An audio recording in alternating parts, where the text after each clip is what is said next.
Nightreign is continuing to do insane numbers when it comes to player counts, already cementing itself as a game that plenty of players have given their time and energy to since release. There's already plenty of people finding out cool things that can be done in the game, like being able to slice off dragon tails for weapons or planning the most optimal routes for how you can get stronger before the Night Lords. However, some believe that it's still not enough and that the way that Nightreign is designed will not leave it in a good enough state to have any lasting power in the future. So, is Nightreign enough to satisfy the Soulsborne community, or is it something people will leave before long? This brings me to this PC Gamer article titled Elden Ring Nightreign is the first From Software game that I honestly wish I could play on easy. The argument here is that no, Nightreign does not need to be easier as in a difficulty setting, but that Nightreign doesn't have the meat that it requires to truly allow itself to have any lasting power when it comes to what these sorts of multiplayer games require, as PC Gamer says here. Where the pacing of Dark Souls and Elden Ring normally reward patience, Nightreign demands a speedrunner's frenzy. Where the intricate dungeons of those games encourage memorization so that you can dart in to grab a killer weapon or key item your second go around, Nightreign randomizes everything. The map could be overflowing with the types of weapons that'll make a boss go down easily, or it might not offer you a single one. I can agree with this to a degree. I've played a few full matches of Nightreign so far, and I gotta be honest with you guys, I'm not that crazy about the game so far. It's not really what I look for when it comes to a From Software game myself, and look, okay, I love these games. I have 100%ed and platinumed all of their other games pretty much. I love this formula so much. I even go out of my way to even go look for games and experiences that remind me of From's designs like AI Limit, Kazan, Lies of P, and more, just to name a few. However, as I played Nightreign myself, I found the game to be not necessarily hard, but frankly, just not enough and what I'm looking for from a game like this. PC Gamer also says at one point that the game's entire design being built around this one gameplay idea is just not going to give the game any longevity in their eyes, that there is basically little to no variety in terms of what you can do besides, I guess, picking which Night Lord to face off at any given time. And the map may change some things, but it's not completely random, like say Hades or even Risk of Rain 2. PC Gamer would continue with this. After some 30 hours of Nightreign over the review period, I'm convinced it could be a killer co-op hangout game, but only if From Software adds ways to play that make the game much easier and harder too. Because what's really missing is variety. While traditional Souls games thrive on the catharsis of surmounting ever-escalating challenges, that's just not what makes roguelikes fun. So essentially, what they're saying is that Nightreign is at odds with itself when it comes to its own design, and I can somewhat agree, a little bit anyways. Look, I do agree that Nightreign needs to incorporate way more variety in terms of what can be considered objectives in the game. Since right now, the entire game is just land on Limveld, run around, and hope that your teammates, listen and follow you, kill some stuff, get some rewards, and then survive until the circle closes in for a boss fight, rinse and repeat until it's Night Lord time. But the problem is that Nightreign just feels very bare bones. A good comparison in a lot of ways is Monster Hunter actually. You see, in Monster Hunter, you can obviously hunt big monsters, it's in the name, and they are the key of the mission. But then you can also hunt smaller monsters, or say, hunt a combination of creatures, depending on the mission that you choose. In older Monster Hunter games, you could also do missions like steal the egg of a monster and deliver it to a camp. Or in most of them, you may have a mission to capture a monster instead of killing it, or kill 15 of this smaller enemy. Whatever it was, the point is that in Monster Hunter, there's variety, and not every mission is just go kill the big monster, and that's literally it. Nightreign also doesn't allow you to explore the map unless you're in a match with people as the zone shrinks and all of that. Of course, many will say, well, that's the point of Nightreign, but it's more so a game that's designed around RNG than really anything else, and that's another thing I don't really like about it. And I think for Soulsborne fans, while yes, they are used to difficulty, they're also used to getting tangible upgrades to their characters that then allow them to take a second, third, or fourth shot at any given boss. In any of the Soulsborne games that they've made, if you die, obviously, you respawn, and then you can return to try again. The difference, however, is usually you don't need to travel through the entire level again to get to the boss for a second try. Well, unless you're the magical smelter demon in Dark Souls 2, which to this day has one of the most cancerous pathways back to its boss room if you die. God, I hated the walk back in that game when it came to that boss, man. But anyway, in Nightreign, the game doesn't allow you to really have the time, or I guess the intimacy, if you will, to learn a boss's mechanics on your own, how would I put it, your own playstyle maybe? Because in order for you to reach that boss again, you have to, no matter what, deal with that other 40 minutes of gameplay, or that is needed until you can reach that boss to try again, which is not something that is like the other games that FromSoft has made. Imagine if every time you went to go retry Ornstein and Smo, you couldn't just run back to their boss room, no, but every single time you would instead spawn at the very beginning of En Orlando. And also, you can't just run back and fight them. You now have to kill everything again, re-find all your weapons and gear, level up again to an appropriate level so that it's not, being steamrolled, and then spin the staircase and all that, so then you can then get back to Ornstein and Smo to try again. And then if you died again, well, now you got to do it all over again. That's Nightreign, pretty much. It takes what's arguably the busy work of a Soulsborne game and instead makes it the core mechanic. But it also doesn't make the in-between of you and the boss something that feels insanely rewarding to do. By my third or fourth run, I was already just going through the motions. Okay, we land. All right, let's kill those guys, I guess. Let's kill that boss. Get some random upgrade. Let's go to a Site of Grace and mash X to level up, because that's all you can really do there, I guess. And let's just keep going, because that circle is going to start moving in soon. And then PC Gamer continues with this. Moment to moment, Nightreign isn't actually as demanding as Sekiro or Bloodborne, but dying can feel much more deflating, because From Software's multiplayer experiment only offers the bare skeleton of a roguelike, with none of the supporting systems that tend to bring these kinds of games to life. And PC Gamer would continue. Getting all the way to that boss and losing with only a few random, likely useless rewards to show for the time, losing in any roguelikes can feel crushing. They draw from deep pools of weapons, enemies, and other modifiers to remain exciting and challenging. And sometimes those things conspire to ruin your day, but failing a Nightreign run often feels bad to me in a way that most roguelikes don't, because it really offers you only one goal and one way to play: survive to the end and kill the Night Lord for better rewards, or fail and get worse ones. Yeah, this was another thing that I felt pretty disappointed by, which is the only real upgrades you can get that are permanent are these relics after you win or lose, I guess. And these relics are also color-coded, and certain Nightfarers have different slots based on these colors. So you can't equip, at least in the beginning anyway, a bunch of red relics to say Wildler, and everyone has a different color combo too. I mean, this was fine at first, but then I quickly realized, oh, that's it. There's nothing else to chase in between me dying or winning against the Night Lords. There's no way to permanently increase my character stats. There's no different armor buffs or really anything at all. At least in the beginning, it seems like you can't change the run in any meaningful way besides which Night Lord you want to face, and that's pretty much it. Some may say, well, that's the point of the game. Sure, but when your game is evidently still a Soulsborne game, this frankly isn't enticing to keep working towards. It would be like playing Elden Ring, as in the first game, not Nightreign, and every time you die, you lose all of your souls and your equipment and your spells. And also your levels are gone, and now you gotta grab it all again before you can keep going. That would just feel bad, and frankly, even worse, it would feel really annoying. And that's pretty much what Nightreign is. Look, I'm not trying to say Nightreign should let me kit my guy out with a plus 10 weapon and max stats before I even start a run. But what FromSoft seems to have forgotten is that roguelikes need to feel more rewarding than whatever it is that they're doing here with this. I'm more in line with roguelites myself because they're less punishing, sure, but they're also way more fun to play and engage with. And honestly, if a game isn't fun, why play it at all? But PC Gamer continues with this. Sometimes I'm absolutely game for that, but the more of Nightreign I've played, the more long-term potential I think it would have if From Software had actually committed much harder to its asset reuse and dumped tons more bosses from Dark Souls and Elden Ring into the game, with some of them blatant pushovers that I can pound into the dust while only half paying attention. I also want the brutally hard bosses, but instead of being the only objectives to shoot for, Nightreign's 8 Night Lords should be the game's highest tier goal, with easier and more varied challenges kicking around beneath them. And honestly, I actually agree with this, but don't get it twisted, okay? I don't want Nightreign to be easy or brain dead. The problem here is not the difficulty, it's the variety and longevity of what these sorts of games require in the long run to succeed and become staples. A great example of this is Hades. That's Supergiant Games, and they were way ahead of their time when it came to what they did with Hades, because the overall design structure of what Hades does is similar in a way to Nightreign. You spawn into a run, you kill things, you get stronger, you progress, you fight bosses that get harder as you go until you face the final boss, or Night Lord in Nightraign's case. Then the run ends, you get stuff, and then you can progress further. But the difference between Hades and Nightreign is that Hades gives many smaller objectives and ways to tinker your run to make it more interesting and fun to play. You can make enemies weaker or even harder for better rewards. There's entire quest lines directed around characters that you talk to in between runs and gain more story or even items from. And these characters in Hades will even ask you to find them a certain item on your next run. And then you do all of this to progress, and then you make your character not only stronger but also more familiar with the world, and that's key. And it just makes it so that every run of Hades feels like you're progressing, even if the game is to a certain degree still bashing your skull in or,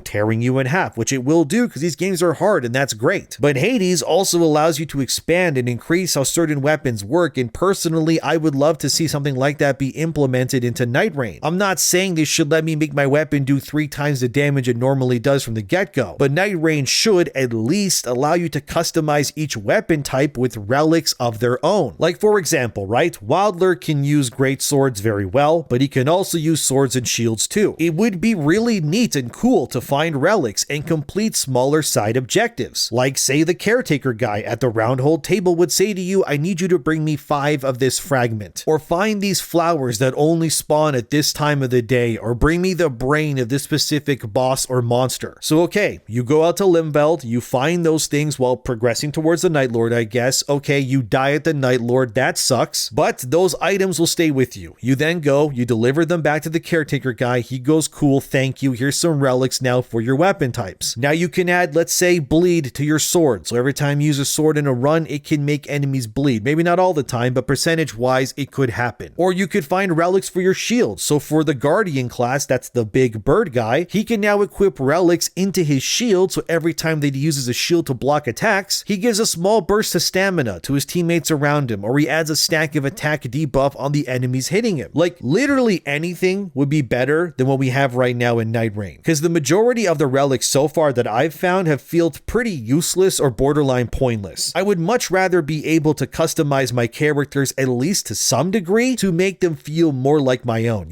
And that's the point of Soulsborne games in the end. Whether it's a roguelike or just a flat out normal Souls game, expression and customization is why we came back to these games time and again. I know that you can find items out in the wild, for example, to progress each Nightfarer's lore in a way, but I would love to find items tied to each Nightfarer that gives them relics specifically that empower them in their own unique ways. I would love to find a relic that maybe changes how a certain super operates for a character. Like here's an example, okay? The Raider can make a giant platform with his super. You've probably used it or seen it. And as we know, it allows people to stand on it so they can attack from above, which is great for Iron Eye or Recluse and then some, but it also buffs damage slightly to players standing near or onto the platform itself. And that's really cool. I like that idea, but it would be cooler if I could add a regeneration effect to my platform. Or maybe when that platform breaks, it gives armor to my teammates, or when it, should be able to be broken by my teammates' attacks even, and when that happens, the platform would explode into shrapnels that just hurts the enemies around it. Honestly, in a lot of ways, it's sort of like, how the mods work in Borderlands games? That's kind of what I mean. I would love more stuff like that in Nightreign, but this way, every single Nightfarer could then be unique in its own way and create actual unique ideas or builds even. This wouldn't mean that you could start a run at level 20 or something, no, but at the very least, you would have some level of customization beyond just plugging some relic into your guy based solely on a color. It would actually be really cool too if there were items that made it so you could change the relics into different colors, allowing for more customization. But I guess I would be more into this game if it was simply more like From Software's other games and not what it is instead. While the game does have a healthy community for now, what happens when the majority of the people either had their fun and then just move on? Where does this leave the new players? In a game like this, its community is obviously everything. Sure, you could play offline offline, I guess, with NPCs, but we know that has already been labeled the real hard game mode of the game, because then you're even more at the mercy of RNG, because now your teammates aren't even real people. There's also this article where a user named Luke Yui had already added a mod to the PC version of Nightreign that has allowed for users to play duos with a third random teammate if they so choose. Yet, according to From Software, and this is kind of crazy for them to admit, but as seen here from Screen Rant, this Elden Ring Nightreign oversight makes me worried about FromSoft's future. So what happened here was during an interview with IGN, Junya Ishizaki, who's the director of Nightreign, was asked why doesn't the game have duo queues but only singles or trios, and according to IGN's article, which is referenced here as it reads, Junya Ishizaki stated that the team had overlooked and neglected the duos aspect of the game and that it was originally built with 3 players in mind. And that is so weird, man. How the hell did From Software not realize that people would want this as a feature? Your game has a total of 3 players in any given match. You have solos, okay, cool, so you could just match that solo player with a duo team and then that would work out just fine. The fact that this was overlooked is actually genuinely perplexing to see, especially because this isn't some indie dev. It's From Software, for God's sakes. This is like a car manufacturer being asked, why is there only seatbelts in the front of the car but not the back seats? And they go, oh, we didn't think more people would sit in the car even though there's available seats anyways. Like, what are we doing here, guys? The problem here is that unless you're unemployed or are a streamer playing with other streamers who have a lot of time on their hands, most regular people can't really play trios unless you have a lot of free time. It's borderline impossible for me from experience to even get my friends together, considering how everyone's schedules are most of the time. I mean, we're in our 30s now. Now you want me to get them to play Nightreign with me? Some of my friends have kids, dude. That's just not gonna happen. It's a big reason why I love Soulsborne games and really single player games in general, because I don't need to base my free time to play these games around other schedules, and yet here, if I don't do that, I'm at a clear disadvantage. Sure, I could go on my Discord and ask people to play, but I am in a fortunate position that not everyone has, because not everyone just has access to other people to play and talk with. I completely understand that. And if you want a game like this to thrive in the long term, you can't be overlooking what is arguably the most basic of additions to your game like this. It also doesn't help that the game has been plagued for many, mostly on PC, when it comes to overall game performance, as seen here from PC Gamer. Their review of the performance is called a bare bones console port with glitches aplenty. Personally, I just find this state to not be acceptable anymore. Look, I love From Software. They're my favorite developer by far, but how is it that every PC release seems flawed at this point? It's not just them, it's just a borderline miracle to see any game get released these days on PC that isn't just frying someone's motherboard when they turn it on or causing their monitor to explode, killing them instantly. Yeah, okay, fine, hyperbole, but the point is that PC players are loyal as hell, yet they're constantly routinely treated the worst out of any other single gaming group. Nightreign is also still locked to 30 FPS in cutscenes and tries anyway to hit 60 FPS in its gameplay. And according to PC Gamer's review, most high-end PCs should be fine, although those running with hardware around 2 years old can still hit that 60 FPS but don't really expect the 4K resolutions, and the lower you go, well, the worse this all gets. But again, when I look at all of this on offer, I keep coming back to that feeling that what is here is just not enough. Thankfully, the game is not full price, but even then, what From Software has created here just doesn't, in my opinion, meet that quality standard that such a story developer is known for. That being said, as seen here, Nightreign is still pulling in impressive numbers on Steam at least, with a new concurrent count of players being hit, which is honestly great to see. Good for them. I don't want to see any From Software game releasing a subpar product, and I would argue that they've never really missed for almost 2 decades now with their releases, or almost 2 decades anyways, because every game has been a meticulously designed piece of a growing puzzle that is handcrafted seemingly by the gaming gods themselves. Dark Souls is an instant classic. I consider it to be just as influential as, say, Fortnite or any other game that has changed the industry too. And every game that From Software has made has become another masterpiece that's just influenced everything around it, dude. Like, look at parrying, for example, in games. Yeah, it was there, but it wasn't really that,